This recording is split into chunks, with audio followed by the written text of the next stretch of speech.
This is Precalculus Lesson 6.5 on page 454, Basic Trig Identities. So I already told you some. The tan, look on the top of page 455. What does the tan equal? Opposite over cosine. Or? Cosine. Sine over sine. Sine over cosine. That's right. That's a quotient identity. And so the cotan equals? Adjacent over opposite. Or cosine over sine. That is a quotient identity. All right? Look at the reciprocal identities on the bottom of page 455. You should already know these. If the sine and the cosecant are inverse, then the sine equals 1 over the cosecant, and the cosecant equals 1 over the sine. Remember, you can swap those extremes. Do you remember that from some of you from geometry? Swap those extremes. All right, so if the secant equals 1 over the cosine, then the cosine can equal 1 over the secant. That's right. If the cotangent equals 1 over the tan, then the tan can equal 1 over the cotan. All right? Those are the reciprocal identities. So, look at example 1. We are given an expression. It is an expression because there is no what? Equal sign. Thank you. The tan of t times the cosine of t. T being the angle. And it wants us to simplify this expression. So when we simplify it, I ask myself, I have the tangent and this is multiplied. Can I substitute anything in for the tangent that has the cosine in it? What's the tan? Sine over cosine. So the tan of t is the sine of t over the cosine of t times the cosine of t. And what cancels out? Cosine. So then it's just the sine of t. It just equals the sine of t. And that's simplifying. So we're always going to use substitution with your identities. Does that make sense, Bryce? Good. All right, look at example 2. If the sine of t, I don't know why I put a period there, equals 0.28, and the cosine of t is 0.96, then what is the cosecant? The cosecant is the inverse of what? Cosecant is the inverse of? Sine. So what's the cosecant of t? Okay. But can I calculate it given this information? It is equal to what? 1 over the sine of t. Which is? 0.28. 8. I can't write.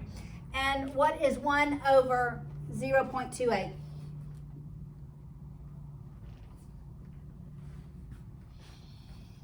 What is that?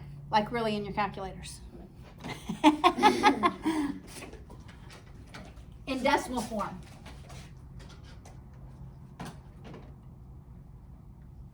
.57. Okay, what's the inverse of the cosine? It is the Secant. secant. So what is the secant of t equal to? 1 over the cosine of t, Good job. which is 1 over 0.96. Good job. Which equals? 1.04. 1.04. All right, so we can use trig ratios that are given to solve for those reciprocal identities, right? Mm-hmm. Now these, the Pythagorean identities, are all new. The first one is used a whole lot.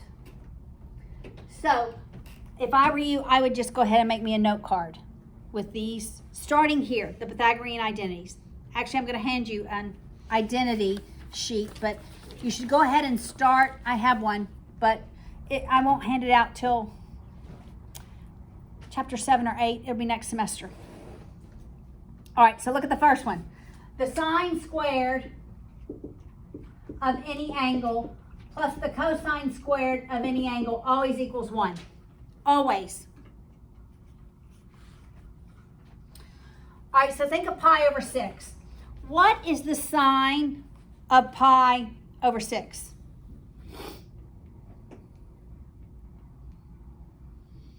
Or should I ask the cosine first? What is the cosine of pi over 6? That's that first 30-degree angle. No. Square root is 3 over 2. So what is the sine of that same angle? Pi over 6. 1/2. What's 1/2 squared? What's square root of 3 over 2 squared? Does it equal 1? Always. Always equals 1. Anytime you have the sine, so this can be written like this. This is the way most of the time it is written. Sometimes in a textbook, sometimes I even see it like that, which is not really good.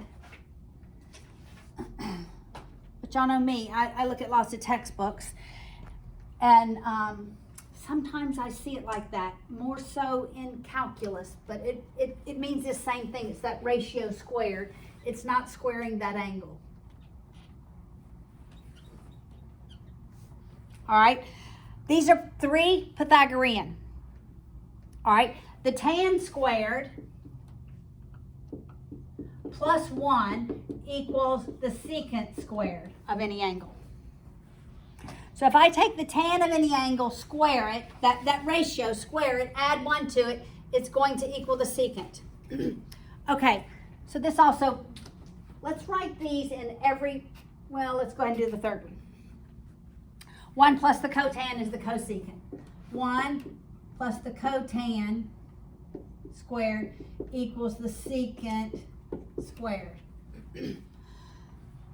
All right, so guys, on the ACT, if I see one of these, it's the first one, always. It's rare, but you know there's 4 trick questions on the ACT. Oftentimes one of them is this one.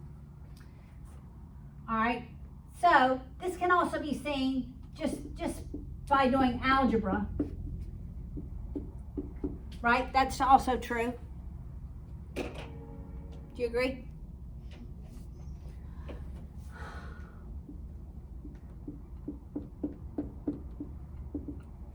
That is also true, right? All right, so this is also true.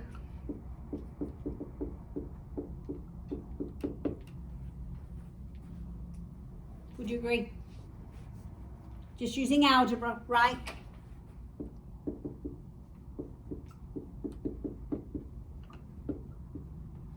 Just basic algebra, right? You can solve for any of them.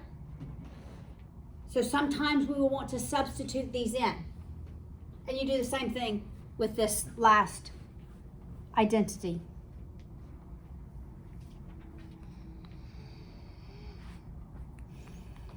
Okay, so how are we going to use these? We're going to use these in expressions. All right, so we're moving towards trig proofs. And when we do trig proofs, we're using these identities always to substitute in. We're not doing any trig proofs this chapter. We're just going to use these identities to simplify expressions. So I'll leave the original ones up.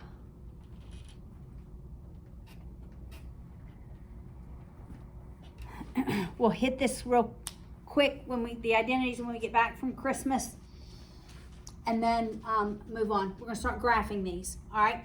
So look at example 3 on the bottom of page 456. How do we simplify this expression? Tan squared t. I've lost my place. Cosine squared t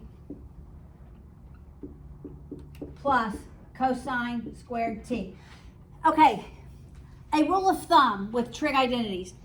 If I can go to the sine and cosine and have every term written in terms of sine and cosine, that's where I'm going, if I can. All right? So what's the rule? I always want to try to go to sine cosine, right? All right, so can I substitute something in for the tan that would just have the sine and cosine in it? Sine over cosine. But they have to be squared because the tan is squared, right? So sine squared, cosine squared.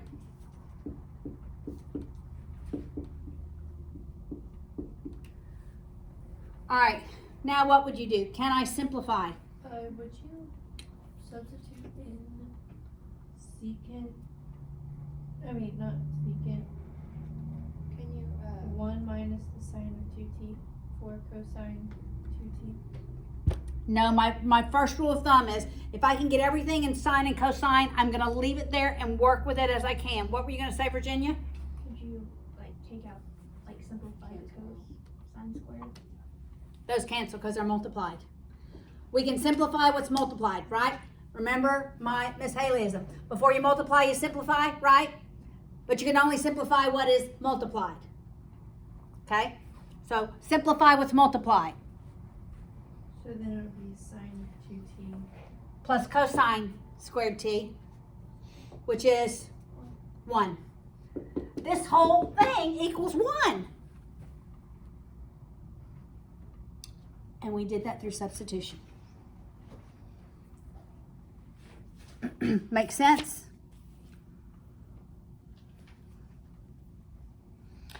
Okay, look on the top of page 458.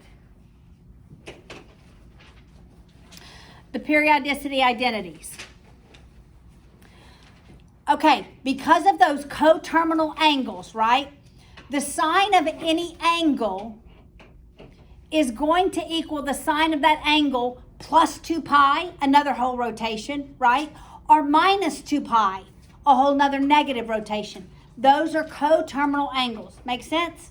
Like I can say we're at pi over 3. Because remember, we're going towards radians now. And I can say that is coterminal to 2 1/3 pi. Right? Or we can go negative, right?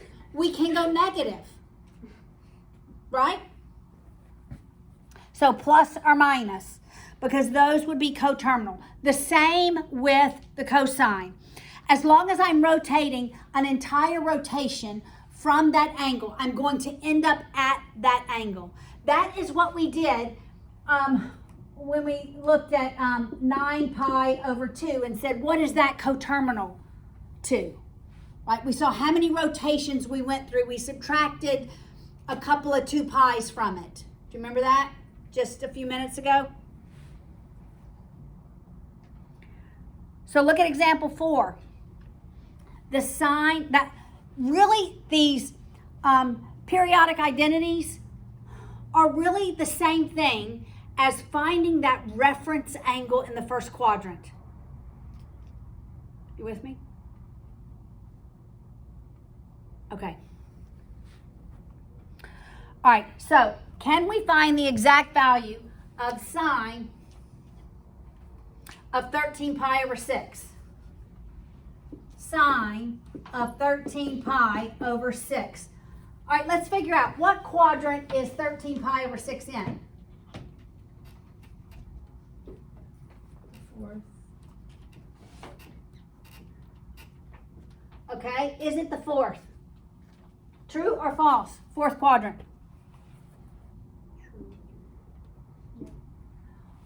One whole rotation is how many pi's? No, Oh, 2 pi. 2 pi Oh. is one whole rotation. 2 pi, one whole rotation. Is this more or less than 2 pi? That's first. How much more than 2 pi? One. It's 1/6 more pi. So what quadrant is it in? It's in the first, right? Why? Because what do? We go around one rotation and end up here. And so our reference angle is pi over 6. Pi over 6 is that 30-degree angle. Remember the cosine? We go 1, 3, 2, 1, 0, right? Cosine, we go 0, 1, 2, 3, 1. Okay, so what is the sine? We're going 0,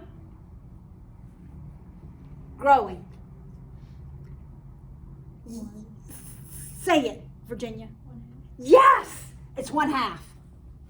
Right? Because it's 0, 1, 2, 3, 1 for sine. It grows.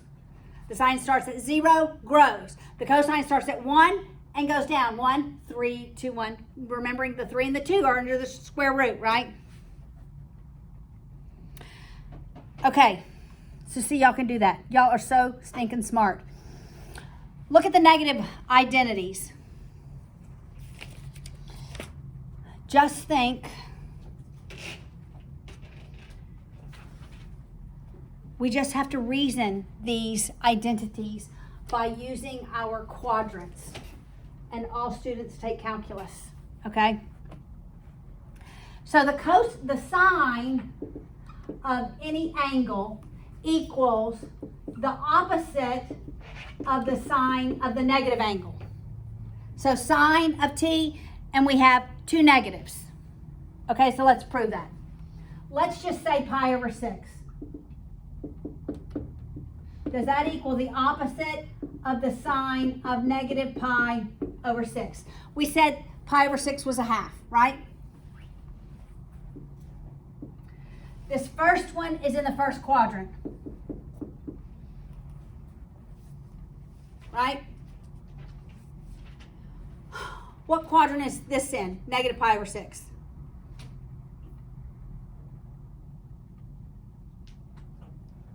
How are we rotating that terminal ray?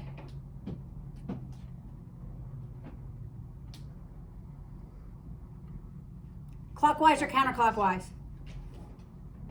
Clockwise. So what quadrant is negative pi over 6 in? Fourth. Okay, in this quadrant, pi over 6, the sine is 1/2. What's it here? It's in the fourth quadrant. What's positive, what's negative? All students take calculus. Calculus. Cosine's So the sine is, so it's negative 1/2 here. So does 1/2 equal the opposite of negative 1/2? Yes. So the sine of any angle equals the opposite of that negative angle. Make sense? The opposite of that negative angle. The cosine of an angle is the cosine of the opposite of that angle. There's no negative. And that's really odd because usually with the C's in trig, everything's negative. Like that's how I memorize in trig. What do we do? I mean in calculus, what do we do? Cosine, it's always negative when we're working with the cosine and the cosecant. All right, but it's logical. All right, so pi over 6, what's the cosine? Square root of 3 over 2. Look at you. You just memorized it. So what is it in the fourth quadrant? Square root of 3 over 2. Is it positive or negative? Positive. See? God bless you. Look, the cosine of that angle is the same value as the cosine of the negative angle. You see it? A little bit, poquito? All right. Then the tan is like the sine. All right. The tan of any angle is the opposite of the tan of the negative angle. So the tan and the sine are the same with their negative identities. All right, let's look quickly at the bottom of 459. And there are some pi identities. So when it's 2 pi, we're just adding and subtracting. But when it's pi, we're only doing a half rotation about the unit circle. So those identities are the sine of t is pi minus the sine of t. It's the same thing because that puts it in the second quadrant. And the first and the second quadrant, the signs are both positive. So the sine of pi over 6 is in the first quadrant. The sine of pi minus pi over 6 is in the second quadrant. So they're both positive. The cosine is just different because in the second quadrant, the cosine is negative. So the cosine of an angle equals the opposite of the cosine of pi minus the angle, because it renders it in the second quadrant. And so now the cosine and tan are the same because we're in the second quadrant. Okay, so look, those identities on the top of the page really render us in the first and the fourth quadrant. On the bottom of the page, first and second. That's why they are the way they are, and you have to just know your quadrants. All right?